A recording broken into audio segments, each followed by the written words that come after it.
शिवसेनेचा फॉर्म्युला काय आहे आम्हाला माहीत नाही. शिवसेना काय करेल किंवा त्यांचे पक्षश्रेष्ठी काय करतील ते आमच्याशी काही कन्सर्न नाही.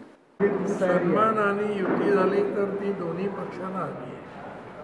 गेल्या वेळेला सुद्धा आम्हाला 46 सीट दिल्या गेल्या होत्या. त्यावेळेला भारतीय जनता पार्टीची ताकद कमी होती, त्यामुळे आम्हाला त्या सीट्स दिल्या गेल्या होत्या. आता भारतीय जनता पार्टीची स्वाभाविकपणे ताकद वाढली. अजूनही आमच्या युतीच्या बैठका सुरू आहेत. अजूनही बरेच जण जे आलेली आहेत ते आणि हे सगळं जर पकडलं तर 75-80 ठिकाणी तरी लीड आहे आम्हाला. त्या वॉर्डांपैकी बरेचसे वॉर्ड आम्हाला मिळावे अशी आम्हा कार्यकर्त्यांची भावना आहे.